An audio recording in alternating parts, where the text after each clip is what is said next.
Hi,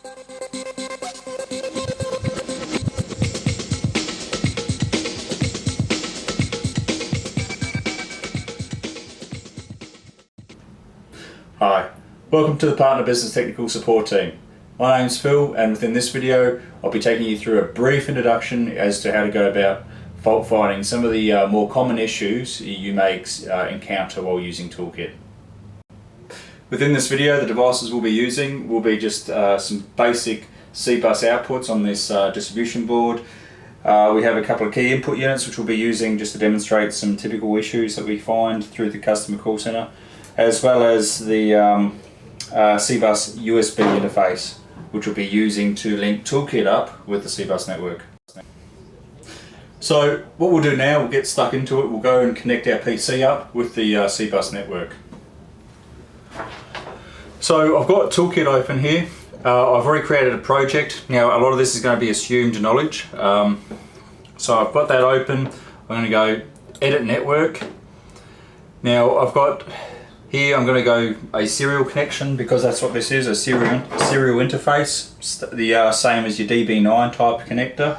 That's serial communication.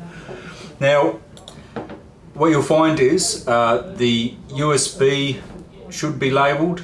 If it isn't, and if you've got a number of USB devices there and you don't know which one's which after you've plugged it in, just disconnect it.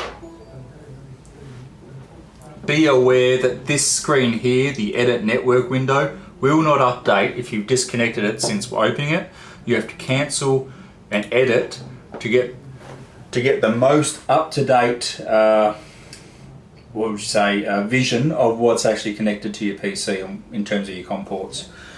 So currently I've got none, so what I'll do, cancel out of that, connect my interface again, Edit Network, and that COM port has popped up. I go OK, press Open Network, and it's at this point here I know it's going to fail.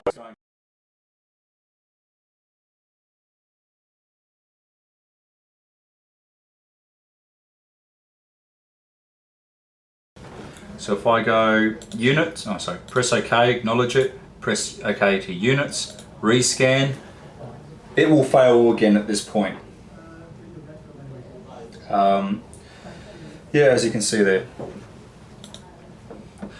So the next step that I do personally, because it's the easiest, it's the fastest, and from my experience it's the more common reason why it doesn't work, is have a look at your distribution board, and in particular have a look at your C-Bus indicator. If your C-Bus indicator is off, can be a number of reasons. First of all, no C-Bus power is present or insufficient C-Bus power is present. The distribution board might even be powered up. This particular interface might be down the other end of the house while the distribution board's up this side. The more common cause of the C-Bus light not being on, however, is no C-Bus clock being enabled. To enable a clock, all it is, it's just a matter of going into learn mode. So to go into learn mode, just press and hold one of those channels for approximately 10 seconds. Once that goes into learn mode, what you'll find is both the unit and C-Bus light will flash together. The reason why it's doing that is it's now found out that there's no C-Bus communications, and it's going to basically readdress itself and establish connections. And once it's established connections between all the different units, all the units will flash their unit C-Bus light on, alternatively together. Once you've done that, all you need to do, press and hold one of those channel indicators for 2 seconds to exit learn mode. If you want to know more information about that, there is a video dedicated to learn mode and advanced learn mode. And what you should find is all your units now, the unit light is on solid as well as the C-Bus light is on solid. So if we go about scanning the C-Bus network now, we should be successful. If you're finding that it's still not successful at this point, it could be a case that your USB cable is damaged. And I have, again from personal experience, seen a lot of that occurring. it might be a good idea just to keep a spare USB cable on hand just for fault finding purposes.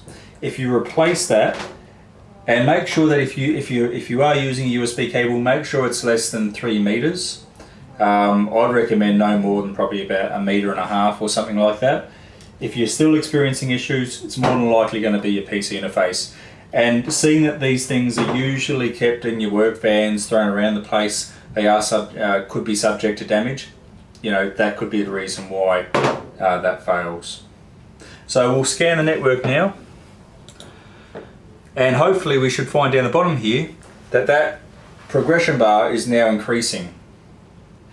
If you find that fails halfway or wherever, it doesn't go through the complete upload, an indicator, or what could be causing that is a lack of burden, so C-Bus burden, so that's these particular units here, or too much.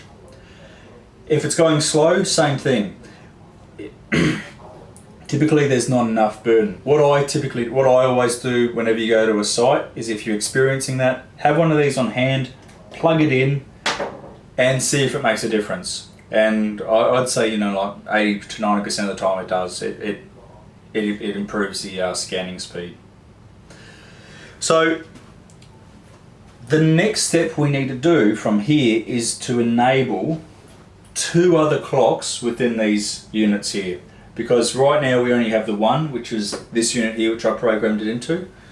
So I'll quickly go to, let's say I've got the universal dimmer which will be programmed into. We'll go to the 4-channel dimmer, open that up, go to global, enable C-Bus clock. If you want to use a software burn, you can do that, seeing that this is at address 1. Press OK, save it, and then do that to one more of your output units, just to make sure that you've got 3 clocks enabled. What I'd like to do now is just quickly take you through some fault finding techniques for some scenarios where you might have a key or a wall switch. You're turning that wall switch on and off and nothing's happening with the actual light fitting itself. And you know, some of the tools within Toolkit that allow you to fault find that fairly easily. The first point of call that I'd be using to fault find that sort of situation is a function called application log. And what application log is, it's a tool which basically displays all of the transmissions that get sent onto the C-Bus network. So what I've currently got now is I've got this button here programmed to group 0 and channel 1 of the universal dimmer programmed to group 0. If I press this button, its functionality is an on-off. It will send a command on the pink cable basically saying group 0 turn on. If I press it again, it will basically send a command saying group 0 off. Now, you know, it's very, if you don't have the tools to actually see that, there would be no way of actually knowing what's actually happening. Toolkit, like I said, has that tool built in, and you can actually see what commands are being sent, and I'll take you through that now. So in Toolkit, if I go to application log located up here, you can already see the commands that are being sent across. So you've got group where is it? Group 0, I'll just quickly show you on the actual screen. Group 0, starting from the message originating from, in this particular case, unit 3, which is that button there. Time and date and what the command was. So group on, and then let's just see, dare say that would have been a couple of 17 seconds after I press the button to turn that light off. Now, what this has done, this has proved that this key switch is working okay, and it's transmitting something onto the pink cable. If you're pressing this button and you're not seeing anything in the application log, it's a good indicator that something's happened around this switch, or there's been a break in the network or something like that. The next step I'd be looking at is if if you were seeing that, is have a look at the output unit itself. I'll quickly open up the one I've got programmed just to show you what you specifically are looking at. I'll do that now actually. So if we go to units, the universal dimmer, open this up, and I've got group 0. So if you've got all that programmed, there's got to be something, and there's got to be something sort of wrong from the circuit, from your dimmer to your light. However, if you've got all that programmed up correctly, you shouldn't have a problem with any of the installation. Be really careful at this particular point. Make sure the group that you've got programmed is the actual group that's programmed in there. Now, with the way groups work, you've got 255 groups within a C-Bus application. You can have 2 groups with very similar tag names, and if you're looking at different screens, you might not be able to spot the difference. You might not be able to spot that they're 2. Be careful in the fact that when you're making this, when you're looking at this, have a look at the group address or the group number. I'll show you that now. So if you go edit, that's group 000, that's the address. If I press OK, cancel, have a look at the 30 mech switch.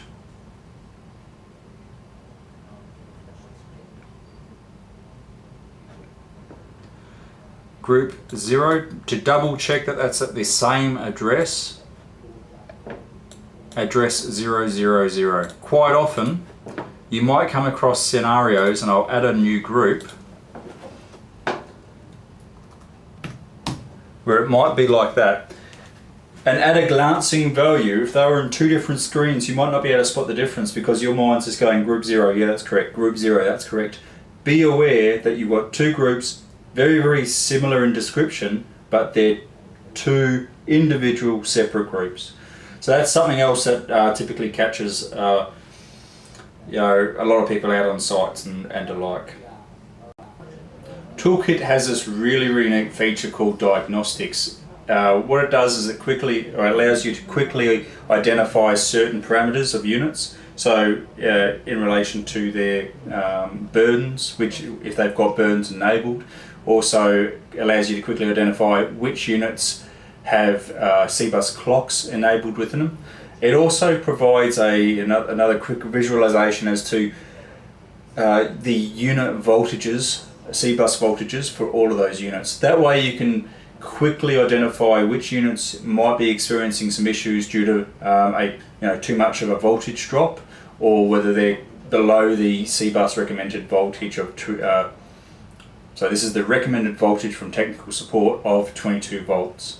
I'll just quickly show you that now.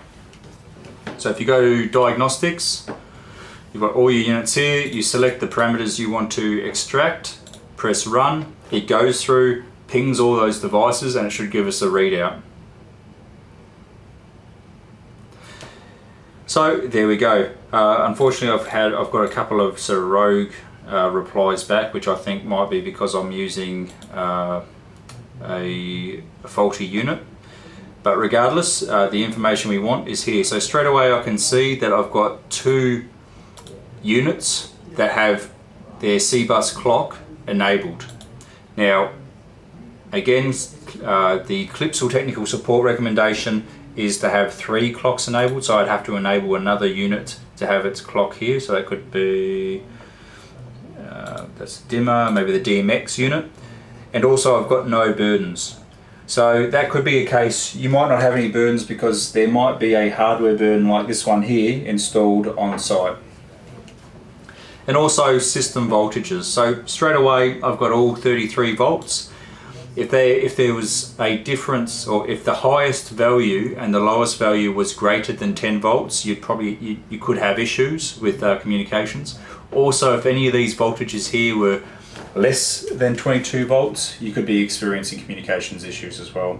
So that's the diagnostic tool. For more information in relation to that, there is this help button. And like I said, there's a little bit of reading there if you're interested. And that's that part of it. Just just like to thank you for watching this video. I hope it has been of some help. For any more information regarding this, please just get in contact with your local Clipsal representative and they should be able to put you through to the technical support team. Thank you for watching.